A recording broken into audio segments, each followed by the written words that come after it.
Question में कहा गया है कि वायुमंडल में पाए जाने वाले धूल कणों को आर्द्रताग्राही कण कहते हैं। इसके पीछे का रीजन क्या है? आपको 4 ऑप्शन दिए गए हैं, बताना है कि इनमें से कौन सा ऑप्शन सही है। दोस्तों जो धूल कण होते हैं ना, वे आर्द्रताग्राही होते हैं। इसका पहला रीजन है कि वे अच्छे संघनन केंद्र होते हैं। दूसरा रीजन है दोस्तों कि ये जल का अवशोषण करते हैं। और तीसरा रीजन है कि इनके इर्द गिर्द हवा की ठंडी होने से संघनन व प्रक्रिया होती रहती है। तो ये तीनों के तीनों स्टेटमेंट सही हैं, इसलिए फर्स्ट क्वेश्चन का डी ऑप्शन करेक्ट हो जाएगा। उपरोक्त में से सभी सही हैं। क्लियर है क्वेश्चन नंबर 1। इसके बाद सेकंड क्वेश्चन, बिहार राज्य किन देशांतरों के बीच में अवस्थित है? दोस्तों यह जो बिहार राज्य है ना, यह अवस्थित है लगभग 84 डिग्री पूर्व से लेकर 88 डिग्री पूर्व तक, यानी कि इस क्वेश्चन का ए ऑप्शन बिल्कुल सही जवाब है। इसके बाद अगला क्वेश्चन 28 नंबर, समुद्र तल पर सामान्य वायुमंडलीय दाब कितना होता है? दोस्तों जो समुद्र तल होते हैं वहां पर सामान्य वायुमंडलीय दाब जो है वो लगभग 1013 मिली बार के बराबर होता है, यानी कि बी ऑप्शन इस क्वेश्चन का करेक्ट आंसर है। इसके बाद अगला क्वेश्चन है 29 नंबर, दो समानांतर व्रंशों के बीच धंसे हुए भाग को क्या कहते हैं? देखिए दोस्तों जो दो समानांतर व्रंश होते हैं यानी कि पैरेलल व्रंश होंगे, उनके बीच में कई बार क्या होती है कि मिट्टियां काफी धंस जाती है और इस प्रकार से वो यू शेप ले लेती हैं। तो ये जो धंसी हुई घाटी होती है ना, इसे हम कहते हैं व्रंश घाटी, यानी कि ए ऑप्शन इस क्वेश्चन का करेक्ट आंसर है। यहाँ पर होता क्या है दोस्तों कि ये जो व्रंश घाटी है वो काफी लंबी होती है, सक्रिय होती है और गहरी होती है। इसे जर्मन भाषा में ग्रेवेन के नाम से भी जाना जाता है। इसके बाद अगला क्वेश्चन है 30 नंबर, उत्तरी गोलार्ध में फेरेल के नियम के कारण पवनें विक्षेपित होती है। देखिए दोस्तों जो उत्तरी गोलार्ध होते हैं ना, वहां पर फेरेल के नियम के कारण जो चलने वाली हवाएं होती हैं वे आपकी विक्षेपित हो जाएगी दाईं ओर, यानी कि ए ऑप्शन इस क्वेश्चन का करेक्ट आंसर है। इसके बाद अगला क्वेश्चन है 31 नंबर, निम्नलिखित तत्वों में किसका निर्माण मनुष्य द्वारा किया जाता है जो कि प्राकृतिक रूप से नहीं पाया जाता है? तो दोस्तों देखिए यूरेनियम, थोरियम और पोलोनियम, इन सभी का निर्माण मनुष्य के द्वारा किया जा सकता है, लेकिन ये प्राकृतिक रूप से भी अवेलेबल हैं। लेकिन जो प्लूटोनियम है ये प्राकृतिक रूप से कहीं पर भी अवेलेबल नहीं है, इसे खास तौर पर मनुष्य के द्वारा ही बनाया जाता है। और मैं आपको बता दूं दोस्तों कि सन 1934 ईस्वी में एनरिको फर्मी और उनके जो सदस्य थे उनके द्वारा इस प्लूटोनियम की खोज की गई और इसका निर्माण सबसे पहले 1940 ईस्वी में किया गया था। एक एलिमेंट है यहाँ पर प्लूटोनियम 239, ठीक है ना, जिसे आप प्लूटोनियम 239 भी बोल सकते हो। इसका प्रयोग मुख्य रूप से नाभिकीय हथियारों में मुख्य विखंडनीय तत्व के रूप में किया जाता है, यानी कि जितने भी एटॉमिक वेपन्स हो गए, नाभिकीय हथियार हो गए, उनमें फ्यूजन करवाने के लिए इसी का प्लूटोनियम 239 का यूज किया जाता है। इसके बाद अगला क्वेश्चन है 32 नंबर, दो समानांतर व्रंशों के बीच उठे हुए भाग को क्या कहते हैं? अभी मैंने आपको पिछले क्वेश्चन में करवाया था कि जो दो समानांतर व्रंश होते हैं उनके बीच धंसे हुए भाग को क्या कहते हैं। अब पूछ लिया गया कि अगर वो भाग उठ जाए तो उसे क्या कहेंगे? इसे कहेंगे दोस्तों ब्लॉक पर्वत, यानी कि सी ऑप्शन इस क्वेश्चन का करेक्ट आंसर है। इसके बाद अगला क्वेश्चन है 33 नंबर, दक्षिण पश्चिमी मानसून कब से कब तक चलती है? दोस्तों यह जो दक्षिण पश्चिमी मानसून है ये जून से लेकर सितंबर तक चलेगी, यानी कि डी ऑप्शन इस क्वेश्चन का सही जवाब है। और मैं आपको बता दूं दोस्तों कि भारत में जितनी भी वर्षाएं होती है उस वर्षा का 80% जो भाग है ना वो केवल और केवल इसी दक्षिणी पश्चिम मानसून के चलते चलती है। अभी आपने न्यूज में कंटिन्यू देखा भी होगा कि जो मानसून है वो केरल में ही अटका पड़ा है, आंध्र प्रदेश में रुक गया है या फिर बंगाल की खाड़ी में रुक गई है।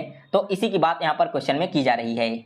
और आपको मैं बता दूं दोस्तों कि यह जो आपकी दक्षिणी पश्चिमी मानसून है ना, इसकी जो क्षेत्र है क्या होता है कि एक्चुअली में वाष्प से लदी जो हवाएं होते हैं ना वो भारतीय उपमहाद्वीप की ओर बढ़ती है और दो हिस्सों में बंट करके वर्षा करती है।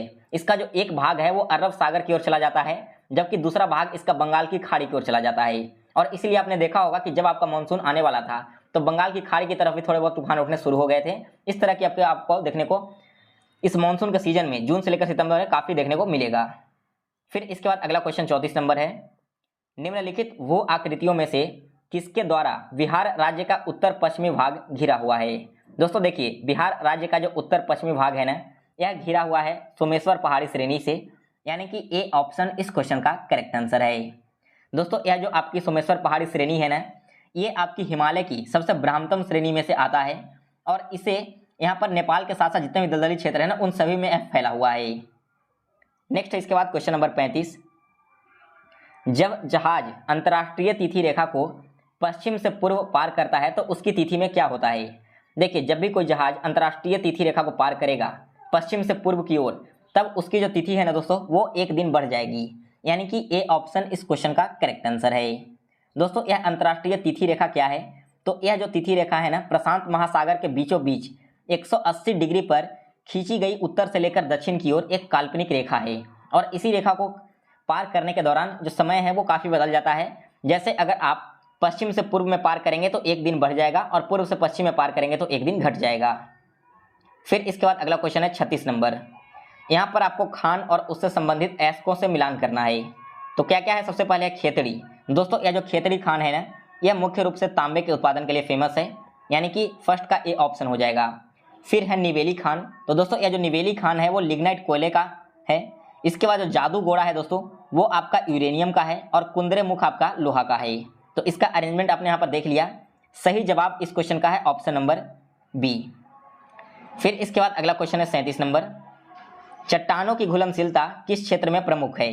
दोस्तों, यह जो चट्टानों की घुलनशीलता है ना, यह प्रमुख रूप से है चूना पत्थर क्षेत्रों में, यानी कि बी ऑप्शन इस क्वेश्चन का करेक्ट आंसर है। जॉन स्ट्रेटा सिद्धांत का प्रतिपादन किस भूगोलवेता के द्वारा किया गया था। यह किया गया था दोस्तों टेलर के द्वारा, यानी कि ए ऑप्शन इस क्वेश्चन का करेक्ट आंसर है। फिर इसके बाद अगला क्वेश्चन है 39 नंबर। किस जनगणना में भारत की जनसंख्या में वृद्धि ऋणात्मक हुई थी। वृद्धि ऋणात्मक कहने का मतलब क्या है कि इस वर्ष में जनसंख्या कुछ और थी, और जब हम अगले वर्ष की बात करें तो वहां पर जनसंख्या इस वर्ष से भी और कम हो चुकी होगी। तो दोस्तों, यह हुआ था 1921 ईस्वी में। एक्चुअली में 1921 ईस्वी में जब जनगणना हुआ तो लगभग 251 मिलियन लोग भारत में रहते थे, और इससे पहले जनगणना हुआ था 1911 ईस्वी में, क्योंकि प्रत्येक 10 वर्ष पर यह जनगणना करवाया जाता है। तो दोस्तों, 1911 ईस्वी में टोटल जो लोगों की संख्या थी भारत में रहने वाले की, वो थी आपकी 251 मिलियन। 1921 में आपका 252 मिलियन हो गया था, यहाँ पर मैं थोड़ा कन्फ्यूजन कर गया।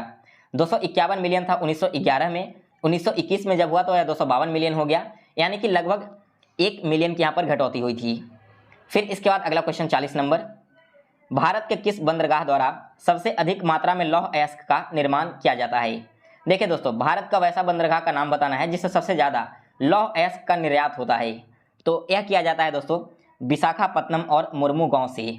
जो विशाखापत्तनम का बंदरगाह है वहां से जापान को लौह अयस्क निर्यात किए जाते हैं, जबकि मुर्मू गांव बंदरगाह से लौह इस्पात के साथ साथ नमक और मैग्नीज का भी निर्यात किया जाता है। इसके बाद अगला क्वेश्चन है 41 नंबर।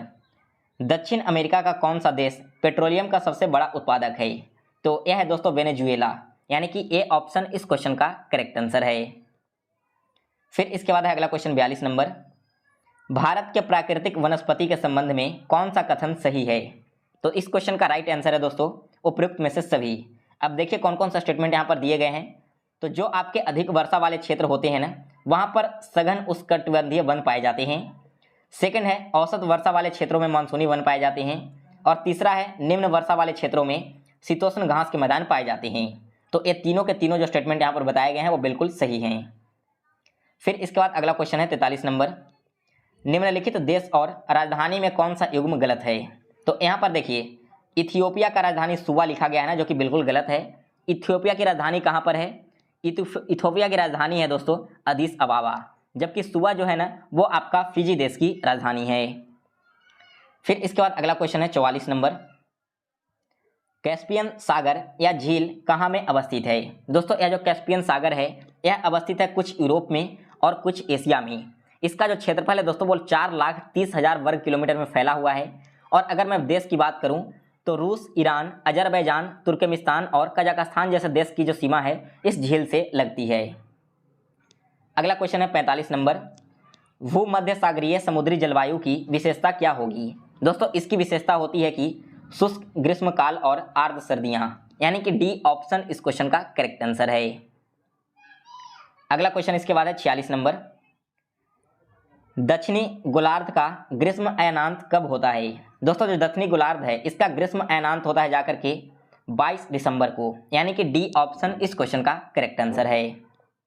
अगला क्वेश्चन 47 नंबर है। पौधों की उपज के लिए कौन सी मृदा सबसे अच्छी होती है। दोस्तों पौधों की उपज के लिए सबसे अच्छी मृदा होती है दोमट मिट्टी, यानी कि सी ऑप्शन इस क्वेश्चन का करेक्ट आंसर है। दोस्तों इस दोमट मिट्टी में लगभग 40% सिल्ट पाया जाता है, 20% चिकनी मिट्टी पाई जाती है और शेष के जो 40% रह गए वो बालू पाया जाता है। इसके बाद अगला क्वेश्चन है 48 नंबर। बिहार में निम्नलिखित में से कौन से समूह की नदियां गंगा अथवा उसकी सहायक नदियों में उत्तर की ओर आकर मिल जाती है? तो यह मिलती है दोस्तों गंडक, कमला और बागमती रिवर। सो सी ऑप्शन इस क्वेश्चन का करेक्ट आंसर है। अगला क्वेश्चन है 49 नंबर। निम्नलिखित में से किसे भारत के पिट्सबर्ग के नाम से जाना जाता है? दोस्तों भारत के पिट्सबर्ग के नाम से जाना जाता है जमशेदपुर को, यानी कि सी ऑप्शन इस क्वेश्चन का करेक्ट आंसर है। एक्चुअली में दोस्तों 1907 ईस्वी में जमशेदजी टाटा के द्वारा टिस्को की स्थापना की गई थी। यह भारत की पहली निजी स्टील कंपनी भी थी। इसके बाद 1911 में यहाँ पर पिग आयरन का निर्माण शुरू हुआ और 1912 में स्टील का उत्पादन शुरू हो गया था। इसके बाद अगला क्वेश्चन है 50 नंबर। भारत में सबसे छोटा घुमावदार पर्वत कौन सा है? यह है दोस्तों अरावली, यानी कि बी ऑप्शन इस क्वेश्चन का करेक्ट आंसर है। दोस्तों आपको मैं बता दूं कि जो अरावली पर्वतमाला है यह सबसे पुरानी अवशिष्ट फलित पर्वतमाला है। इसके अलावा जो शिवालिक है ना, शिवालिक आपकी श्रेणी जो है वो हिमालय की सबसे बाहरी श्रेणी में आता है। तो अगर आपसे यह पूछा जाए कि हिमालय की सबसे बाहरी श्रेणी कौन सी है या फिर आउटर रेंज कौन सा है, तब आपका सही जवाब होगा दोस्तों शिवालिक।